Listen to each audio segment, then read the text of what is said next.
Joey, you said before the game that on paper this was as good as you've seen Port Adelaide in recent times. It feels like Jack Lukosius will come straight back in next week from listening to Ken Hinkley during the week. So, you know, they're building and they're giving themselves a shot. Yeah, absolutely, and that's probably all that's missing with the forward line mix to get the extra tall down there. Visentini showed a little bit. He's got some work to do on his goal kicking, but he'll continue to play. And then to have some support for Georgiades with the smalls that, again, were dangerous.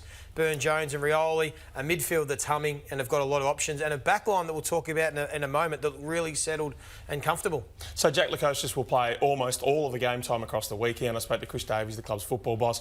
We know that he's not an elite forward, but he's a beautiful kick, and so if you're a Mitch Georgiades licking your lips with silver service today, you think that's the bloke I want to get back in, not only to be a wingman and take some of the pressure off me, but also to hit me up with those beautiful right foot drop punts. It's interesting, there was talk about him coming in and playing the second tall forward, but he doesn't play like a key forward or a power forward by any stretch of the imagination. So it'll be really interesting to see what sort of role they try to use him in. But I think having a quality player come back in augurs well for them going forward. Did you like the game of Esava Radaglia tonight? How could you not?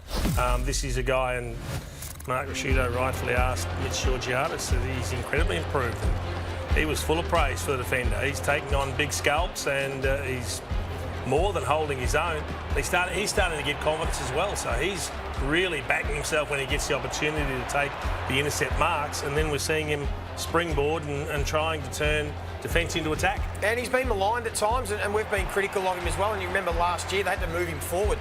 They just didn't think it was working in the back line there, but he's come back into this side, missed a few weeks, and he just looks another one who's just really confident in their game at the moment, and he's launching at everything, he's moving well. He's always had, again, this talent and upside in him. He's just been a bit of a frustration with his inconsistencies, but we'll show some numbers in a moment. This has now been a bit of a 4 or 5 week stretch. I mean, his last 3 games coming into this, he'd taken 19 intercept marks, averaging over 6 a game, another 4 again tonight. Same with intercept possession. So he got Aaliyah back with him, Zerk Thatcher, so that's the big 3 that we'd spoken about in the past. It hadn't worked. At times it had looked really good, at times it had failed, but at the moment it looks really solid, and I think they'll be pleasing Ken Hinkley. Yeah, that was the weakness in their makeup, wasn't it, defence? So they've gone and they've picked 3 players that they've been able to poach from other clubs to fill that hole and build their defence around. Certainly was an awesome performance by them tonight. Zach Butters, we've spoken a little bit about him. He and Connor Rozee, the leaders of the group. So when you juxtapose that with Carlton and the leaders perhaps that didn't stand up, and then you look at the Port Adelaide duo that just led from the front. Yeah, they were brilliant. And I'm more in the camp. Everyone talks about winning your bottom 6. I think it's the top 6. If you look every week, if your top 6 players outperform the opposition's top 6, you usually win the game, and that happened tonight. Joey, the Carlton midfield, it looks like a on-ball brigade that's stuck in 2022, whereas this one, it's the midfield for the modern era. It's explosive, dynamic, amazing skills. Yeah, well, one team going forwards, the other one backwards. All right, we're going to head into the rooms because Connor Rozee joins us on Fox Footy. Congratulations, that was a superb performance. We've been talking a bit about leadership. What did you have to do as skipper to get the boys up after that disappointing performance last week and have them playing so well tonight? Yeah, thanks, guys. It was it's been a little bit of a challenging year, really. We've been up and down, and I think we sort of know that our best football takes it to the best sides in the competition, so our job as leaders, I guess, is to get that consistency back that we've probably had for the last couple of years, and yeah, and that starts from the top and works all the way down.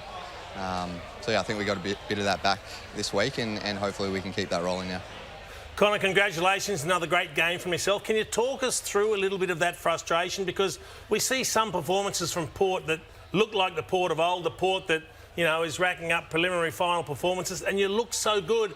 And then we see days where we go, that's just not Port. What's going on? Yeah, if I had the answer, we probably wouldn't be in this situation, would be with. But yeah, it's a tough one to answer. We've clearly changed a few from our side from last year and brought in a few young guys. So there was always going to be some teething problems, not having Charlie there, obviously, our focal point down forward, and Mitch is a very different player. We lost Lukosius early and Toddy Marshall, so probably had to adjust our game plan a fair bit and struggled in the first half of this year to do that. So getting back to what we're good at, I think has been the message the last few weeks. Our pressure and contests around the ball and our turnover football has been good the last couple of weeks.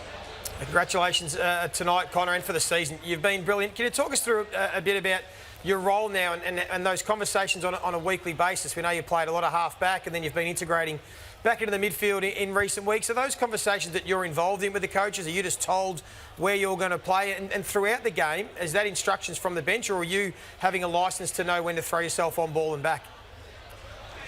Yeah, it's a little bit of both, to be honest. Early in the season, it was probably just to go back there and try and free myself up a bit. Was getting a bit of attention and probably wasn't dealing with it that well. So it was probably a short-term positional change to start with, and it's worked out. I've been able to probably build my leadership skills, especially down there, help out the back six. And then, yeah, you're right, those conversations during the week, depending on who we're playing, and we've obviously got Miles in there who's been doing an amazing job, and we've been flipping a little bit. So it'll be a week-to-week thing, and we'll see how it goes for the rest of the season.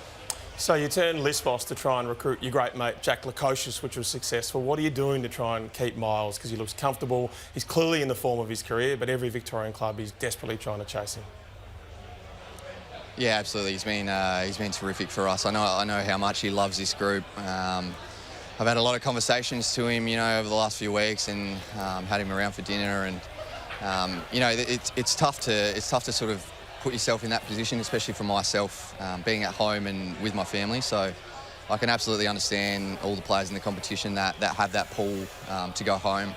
Our job as leaders and as part of this group is to make sure we build the right culture to give him the best opportunity to want to stay. And winning football obviously helps with that, but our culture around the football club, I think, is going to be the biggest pull for him. And just on Miles, while we're talking about him, Connor, we've seen him play so well down back. He's turned into a really good midfielder. Did a great job on Cripps tonight. We spoke to Ken Hinkley pre-game. He said, I wouldn't mind trying him forward either. Will he become now a full-time mid? Where do you see his future? It's a really good question, to be honest. He's probably one of the most athletic players that I've ever played with. He pretty much wins everything in the gym, and is what allows him to sort of play every position, and he's really selfless, which he's shown over the last few weeks, going and shutting down the best player of the opposition team and doing a really good job at it. So I'm not completely sure where that is. It's probably the same as me. It's a week-to-week thing of what is best for our football team, but I think it's a good thing to have players that can move position and impact the game in multiple areas. Connor, you guys know how important the emotional side of the game is in getting yourself up off the canvas for big games. You would have been expecting the Blues to come out breathing fire today, knowing everything that they'd been through, and I imagine Ken had pre-warned you about that. Were you surprised with how flat they were to start and how dominant you guys were able to be? Well, to be completely honest, we didn't talk a hell of a lot about Carlton this week. We focused on what we need to control, and as I said before, if we rock up with the right attitude and effort and our pressure is there, then we can beat any side. And I don't want to talk too much about them. Their season's on the line as well as ours, and I feel like we gave a really good effort tonight, and really took it to them inside. They're a great contested football side, and that was one of the markers that we wanted to really take it to them tonight. What has Ken Hinkley's demeanour been like around the club? Have you noticed a change? Because we saw him in the box tonight and they crossed up a fair bit. He looked pretty relaxed up there. Has there been a bit of a calmness about him, or is he still coaching the way that he always has? Nah, Kenny hasn't changed too much, to be completely honest. He's the same old Ken. He loves winning more than anything else. His passion is absolutely still there, and he's first into the club and last to leave. I've never really met anyone that loves football so much and is so passionate to want to win, and I think it's why we all gravitate to him so much as players. We just want to do the best for him. Connor, thanks so much for your time. Congratulations on what was a really great win, and good luck next week against the Brisbane Lions. No worries, guys. Thanks for having me. Cheers. Well played, mate.